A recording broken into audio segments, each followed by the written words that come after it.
and welcome to A Woman's Heart. I'm Lisa Granger. At some point, we all have seasons of waiting, and I wanted to get a different perspective on being single at Valentine's Day and trusting God while we wait.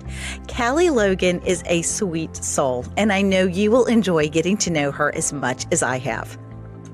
Welcome to A Woman's Heart. You have no idea how excited I am and thrilled to have my guest live in person here at the studio because I'm so blessed that she lives close by. We have Callie Logan with us. Thanks so much for joining me today, Callie. Thank you so much. I love being here. This is such a gift to me. Yes, it is. It is very much a gift to be able to do these things live in person, have delightful conversation beforehand. We have already run the gamut of a whole bunch of different things. Was blessed to meet you at a retreat for communicators and discover that we just lived down the road from each other. So that was really, really neat. I love that. I love it. Me too.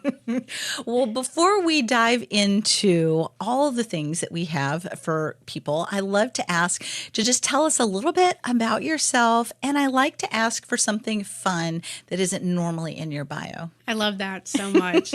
I'm Callie. I'm the author of 3 books. I also am a senior writer for crosswalk.com and for the Rooted Truth Collective, in addition to being a high school history teacher. And I think my fun fact is I do a little bit of an oddity of a thing. I do movie recreates. Movie recreates. Movie recreates. They're usually on social media that I'll do them, but I was actually inspired during COVID because every day felt like the movie Groundhog Day when we were all in quarantine. I remember that movie. And so I did a little recreate with my cat of one of the scenes when he takes the groundhog in the car. And I just thought it was the funniest thing, and other people did too. So I started choosing other movies, and I'm such a movie buff, so I just recreate movie scenes in little odd ways or fun ways. And so it's my weird, quirky little hobby. Okay, well, that is fun. So does your cat have a variety of costumes for different movies? He joins in sometimes. It's usually to his chagrin. Okay, But once in a while, I will offer him a little extra treat if he would be willing to oblige. So he was E.T. a few months ago. He hated that. But it made for a cute picture. So. I imagine dogs are a little more cooperative for stuff like that. A little more keen for that kind of thing. Yeah. So I can imagine the cat probably is not, but so enthralled with that. But I think it's hysterical. I think that's cute that you do that. Thank you. And you've mentioned that you've already had 3 books I have out, and I've read parts of 2 of them. I love how you are so authentic and very relatable. And one of the things that I reached out to you about is with Valentine's Day coming up, most of the talk is about hearts and chocolate and lovers and sweethearts and couples and everything else. And you're still single. I am. And so Valentine's Day may or may not be your favorite holiday. And so we're just going to go ahead and dive right on in because that is part of your story. I mean, your book is Letters to Your Future Husband, which has resonated with a lot of people. And you can go into audiences you didn't expect for that to resonate with. Correct. And then The Wallflower That Bloomed, talking about that. But what is it, with Valentine's Day and all of that everywhere? It's like you can't get away from anything without a heart on it somewhere. How do you navigate that as a single person? Yeah, I have a very interesting and complex relationship with Valentine's Day, I'd say, because I remember even the first guy I ever dated, we broke up the first time like right before Valentine's Day, and I thought, man, apparently that's a popular time to do that. It happened to me too. Yes, and Valentine's Day has just never been something that I necessarily loved. And about 2 years ago, the Lord really invited me into actually reframing and relooking at what Valentine's Day really is and what it can be about and the potential. So I love that this was the topic that you wanted to talk on, especially because of that complicated relationship, but really how God has redeemed Valentine's Day in a lot of ways because of his love, not because of romantic love. And just a new function of realizing Valentine's Day is about so much more than plush bears and chocolates and everything else. So I love this topic. I love diving into it and conversing on it for sure. Yeah. Well, and one of your first books was Letters to My Future Husband. And you mentioned to me before we started recording that you expected the book to be really popular with 20 somethings, maybe early 30s. And there's another whole demographic that has really been touched by this book. I would love for you to tell us about that. I would love to share on that. When I wrote the book, a lot of that was because of it was a small portion of my first book. And I am a school teacher. I've worked with youth for several years. And so I would encourage the young girls, the teenagers, to do something that I've done since I was 18 and writing letters to their future husband and for praying for him and realizing that he's an actual person walking around on this planet. He's not imaginary and he's not going to just appear out of thin air, never existing or having a life. So what an opportunity you have to encapsulate some of the things you're going through right now and share that with him. And so, of course, I thought, oh, well, this demographic will be anywhere from, maybe 15 to probably mid-30s. But amazingly, what shifted was it was actually women who had been divorced or had gotten out of long-term relationships. And they were the ones who actually were the most predominant in speaking up, at least with feedback on the book or for coming and saying, this was such a gift to me. Because the first go around, I took the pen, I drove the car, I made all the choices, and everything fell apart. Charles Stanley says anything acquired outside of God's will eventually will turn to ash. And I saw that happen with so many women. And I think they felt in a lot of ways broken up and they were like, could God still have something for me? And what was incredible was how the book spoke to them in a way of redemption, a second chance, and that it's not too late for God to take the pen and give you his choice for you. And it was a really beautiful demographic I didn't even expect, and I was very humbled that it spoke to women in that way. And part of me thinks, how difficult was it? Because to publish what you had originally written was very close to your heart. I mean, you just published letters in a book that anybody can pick up that were really just meant for your husband, that were very tender and very kind of raw to you and very close. So I'm curious, what did God have to do in you for you to be obedient and brave enough to do that? That was quite the undertaking. And something that's funny was that God actually started the conversation prior to the publisher asking. The day before I was given that email of a question, I was having my coffee time with the Lord. And I said, Lord, do you have anything you want to ask me today or speak with me about? And he said, what would you think of writing a book based on your letters? And immediately I was like, no. Yeah, I think I would be, the answer to that's a hard no. That's a hard pass, Lord. I don't think so. That's a no. Thanks, I think but that's I'm a good. terrible idea. Yeah, I was like, I just kind of, I left God on red, I think, on that one. And 24 hours later, literally, the publisher reached out to me and they said, there's a small section. We were in edit season for the first book. And they said, there's a small section that you have in this chapter where you mentioned that you do this thing where you write these letters to your future husband. Do you think you could ever write a book on that as like a sequel? I about fell out of my chair. And it was so clear that that was the will of the Lord. And so it was a very hard thing for me to do. But, I think we are called to deny ourselves and follow after him.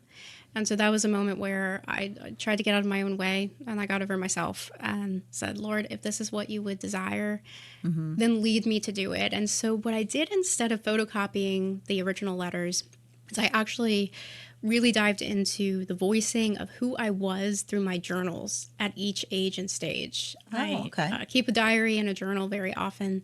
And so I wrote letters that were not just my own, but they were also encapsulating of things that I saw women of various ages going through or those around me that really had something resonating in them that they either wanted to capture and share or it was something that was pressing. or that they had experienced, because I didn't want the book to just be a memoir about me. I wanted any Okay. woman picking this up to be able to pick it up and in some facets see themselves. So that's what the letters that are in the book eventually became. And it became this wonderful thing that I didn't feel as exposed in that way, but instead I felt like I got to share the meal with other people. Oh, I like that. I like the way you put that. You just got to share the meal with other people. I like how you put that.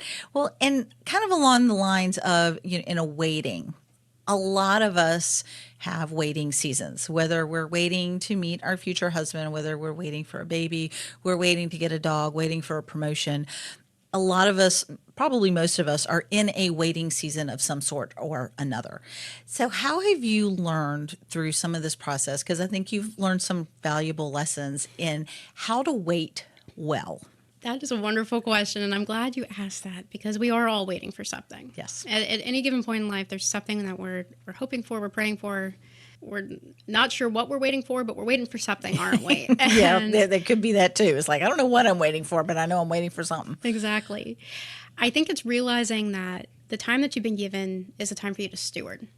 I know there's the parable of the talents, and where the master entrusts the servants with a certain amount of talents. And I think especially that if you've been given a long waiting season, in a lot of ways you've been entrusted, because time is valuable. Time Yeah. is so valuable to God, and He does not waste time. You think of the precision and timing that He had to send Jesus to earth. You think about the precision of timing that He had for there to be between the death on the cross and the resurrection. All of those things held great value. So Yeah. time is not a willy-nilly thing for God. And so I think looking at it, if He has entrusted you with an amount of time to wait, then what you are stewarding, He's entrusting you to steward that well. And so reframing it in the way of, I don't like waiting on this, but I do want to use the utmost potential that I can in this season. And so I think that comes into checking in with the Lord, saying, what do you have me to steward in this season? What is something that I need to focus on? Is it friendships? Is it relationships? Is it career? Is it spending more time with family? All these different things. So whatever you are waiting on, that when you do arrive there, you're not just gripping it so hard either that you're yeah. like, oh, I'm finally got it, but instead you can actually stand in a way and say, that was rough. That was a long time, Lord, but look at all the things that we did. And thank you that I did not sit in the rocking chair and just rock back and forth until it finally came my way. Thank you that I was able to steward this and I didn't just bury it in the dirt. Yeah. Yeah. I like how you talk about stewarding it well. And what comes to mind for me is that sometimes it's because we have something to learn. There's a lesson that we need to learn. Exactly. There's a skill we may need to learn. There's something in there that it's not just wasted, because God isn't going to waste Exactly. that time. And I like how you talked about stewarding it, because sometimes in the wait, it's not, God doesn't always work on our timing. There's so many times I paint a much different picture, and I think my picture is very pretty. And I don't always understand why God doesn't go along with it, because it's very pretty, but He doesn't always go along with my picture. And then when I've looked back, I've realized, oh, you know what? There's a lot of times that if we had gotten what we wanted when we wanted it, we wouldn't have been able to handle it. Yeah. There may have been some growth that we needed to be able to handle the blessings or the opportunities or the things that we wanted, because then once we have them, we're charged to steward that Spot on. as well. Yep. And it's looking at it as training ground too. You know, I think about that a lot. Just in waiting for a spouse, I try to look at it. What kind of wife do I want to be? Because I can be a good girlfriend, but I really want to be a great wife. And I think I look at it, what are things I can steward now so that I can be the best wife I could possibly be?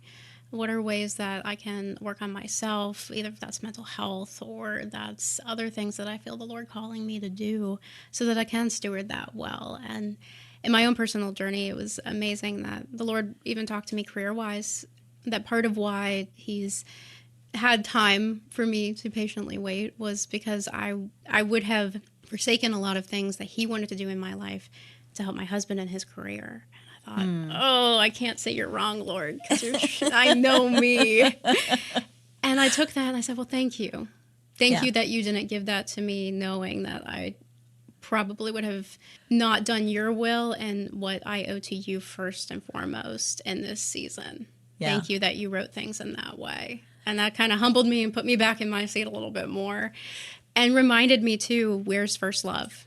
Because ultimately when he does give that to me and I am brought into a relationship, looking at it, I need to put God's agenda first before I put anyone else's career or anything else. So yeah, and who knows? He may have gotten this ball rolling now so that it already had momentum to keep going, whereas you may not have started it. That's true. This way, you've already got the momentum. You can just keep going. It's almost like you were there for the conversation. I love it. Well, no, I don't think I can claim that, but it did come to my mind. I love it. With that. Well, I know you have had lots of interviews and written lots of blogs about the letters to your future husband and also the wallflower that bloomed. Is there a particular piece of information or advice that is very frequently, I would say like the number one that people ask you about that really resonates a lot with people? I think one of the biggest ones is how to actually tangibly and practically and tactfully live out yourself in authenticity. And that has kind of been the theme of not just Wallflower, but even the husband book as well, and my first book, Hang in There, Girl. And it was really something that I felt the Lord invite me into personally, and it was a gift to get to share that with other people and provide them with, God made you to be such a unique person. There's never been a you before, and there will never be a you again. Yes. It's a role only you can fill. And the world has plenty of fake. I think we're all very tired of AI at this point, and it just kind of came around. But when we come in with our authenticity and we give ourselves permission to do that, because God has already done so, and we continuously partner with him and say, God, who did you make me to be? Not who do I make me to be, but who did you make me to be? There is such a gift in carrying that out for kingdom work. And so I'd say that's probably one of the most frequent things is, what does that look like? And I think bottom line, partnering with God to ask him what he daydreamed you to be. Yeah. Well, I think of the charcuterie board in the book where you mentioned that we are all these little pieces that then when put together, it's a beautiful charcuterie board. But there's pieces of us that are the cheese or the meat or the pickles or the olives. But then when you put it all together, it's just a wonderful hodgepodge, but it all works. It all works together. Yeah, I loved that analogy of us being a charcuterie board, and it kind of goes with what you were saying earlier about just sharing the meal. I mean, it's okay to share all of those pieces with people as long as it's wise to do so, because there are situations where some people don't necessarily need access to parts of you because it's not a safe place. They haven't earned that right. Correct. To be. Well but said. that you can share, lots of different pieces of you, and one piece may be one person's favorite, and the other piece of you is somebody else's favorite.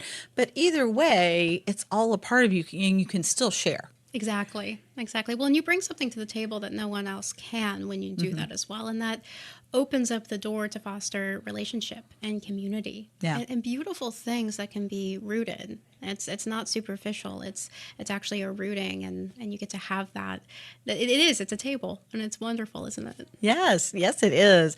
Well, the other thing that I thought of that I mentioned to you before was, what are some of the things that you've learned that are really powerful but aren't necessarily very popular that people go, oh, yes, please tell me about this?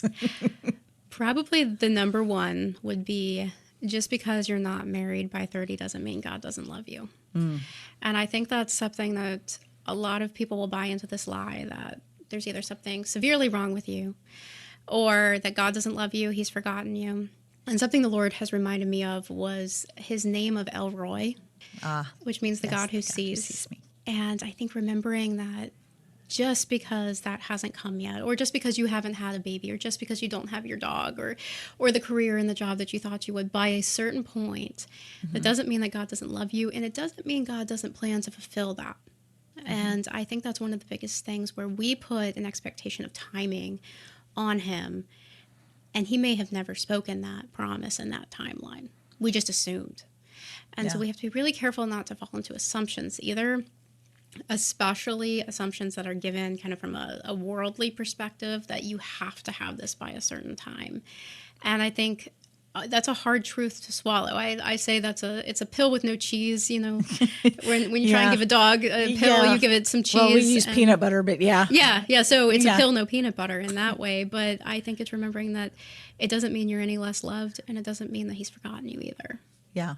And you still have so much to offer. Exactly. And in some ways, you have more freedom to offer that at this point in your life than you may later. So That's true. I love that. And I do. I think that is definitely probably a very powerful piece of information, but may not always be the one that people... No peanut butter at all. Yeah. No peanut butter at all. It's kind of a dry pill, though, and that's kind of tough to swallow. Well, we mentioned that you, I'm a little older than you, and I would love, from the perspective of a mom, because I have young adult children that are close to you in age, and my children have had waiting seasons. And what would you say to the moms to be able to love and support our kids without being obnoxious? Because we love our children and we want to know, but it can be, you don't want to be going, oh, so have you met somebody? That's just really kind of rude and obnoxious. So how as a parent, or I'm thinking of a mom, but what would you say to the parents out there whose children are in waiting seasons to be able to love and support our children well? I'd say two things overall. I'd say number one, exercising empathy, you can never go wrong. If my parents were so blessed and they met at 21, they were married at 22, and that was what was right for them and for their story, for God. But there have been times where they had to wait a long time for other things. And something I've noticed my mother's done with me in so much kindness is she has empathized in that.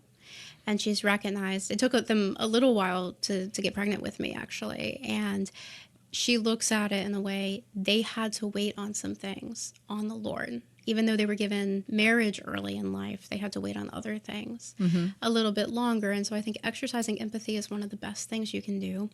Because more than likely, if your child is waiting for a spouse, they know apps exist. They know the singles group at church is open. They know that there are those facilities and there, those outlets and things. But looking at it in a way, what would have been an asset to you while you were in a waiting period? And a lot of times that's just a listening ear.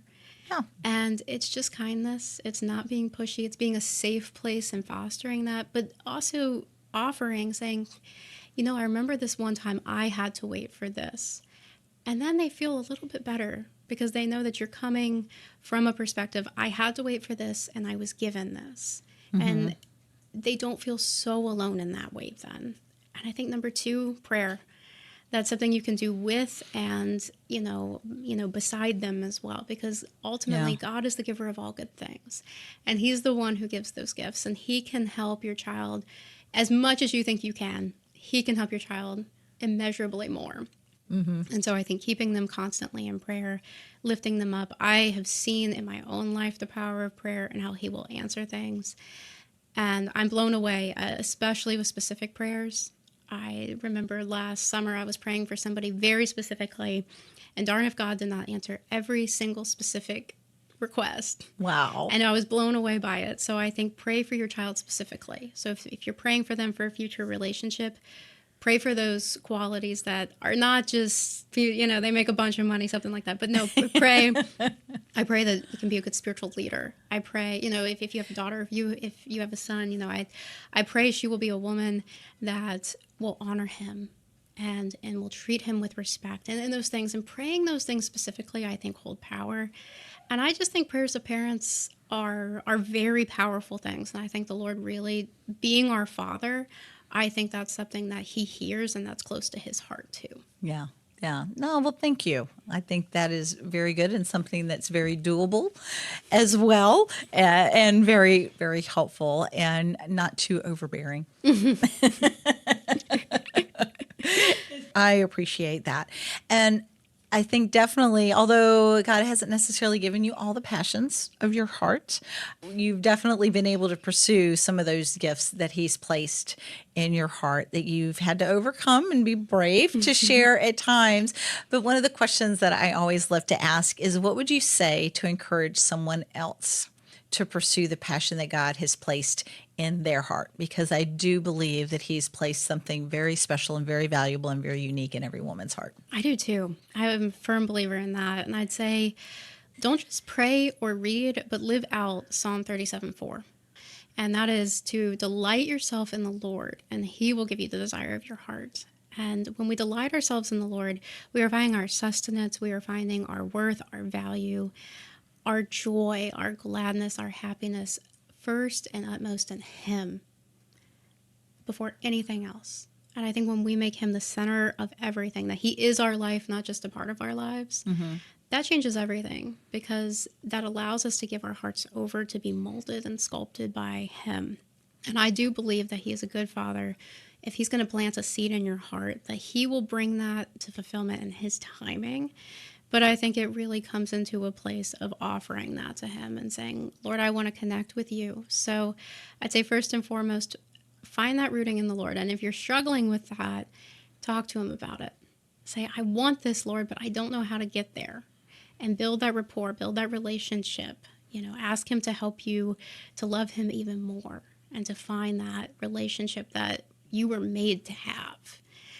And then watch what He does. He might shift your desires a little bit, or He might grow it in a different kind of offshoot. And it might be a little different than you first proposed it would be, but you're going to see, oh, God really knew what He was talking about, didn't He? Yeah.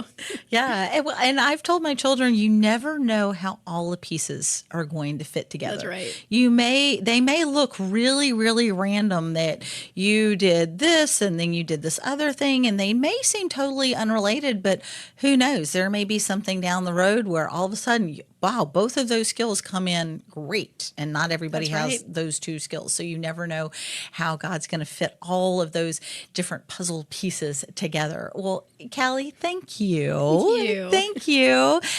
I do feel like I need to ask you if there's anything else that you feel like we've missed today that you wanted to share. And then I do want you to tell us the best way for people to connect with you. I think the phrase that actually before you even said that I felt that I was supposed to say, and I don't know if maybe this is just one person supposed to hear, is don't give up on God. Just because you haven't seen the thing that you are desperately wanting or desire for yourself or for someone else, don't give up on God. Let Him give you that second chance. Let Him maneuver and work in ways that you couldn't even come up with or that good, because He's a good author, and He has a good way of making stories just stranger than fiction, right? Oh, but so good. Oh yeah, So Ephesians good. 3:20. Amen. Above and beyond anything we Above could and imagine. beyond. So I really felt led to say that, not to give up on God. And I love connecting with people. Probably number one would be my website, CallieLogan.com. Callie with a C and a Y. Or just on Instagram, I'm Callie Logan, and Facebook, and all the little social media things. So Yeah. I'm not on the TikTok though, but whatever. I think they're banning that, so that's okay. Good. Well, we will put that in the show notes so that people can connect. They can read your blogs, look at your resources, get your books, which I'm sure are on Amazon and lots of other places. Everywhere books are sold. Yep. Yes, everywhere books are sold, that you can get that. And I would agree that in reading The Wallflower That Bloomed, there were a lot of things in there. I showed you. I wrote down several pieces out of books like, oh, this is so good. This is so good. So, yeah, you don't have to be like a 20-something to enjoy your books. And you've mentioned that it's really resonated with a much wider audience than you expected. But that's because they're good. Thank you. And I think they're definitely from God. So, Callie, thank you. Thank you so again for much. coming in. And it's so nice to be able to see you and do this in person. Thank you. And I look forward to us keeping in touch. Me too. Thanks so much for joining me today on A Woman's Heart. I'm Lisa Granger. I hope your heart smiled while listening to my conversation with Callie Logan. You can follow her on social media or learn more on her website. We are close to 100 episodes of A Woman's Heart, so keep in touch for some celebrating. And if you missed any, you can go to my website or follow on any podcast platform. Until next time, have a blessed day.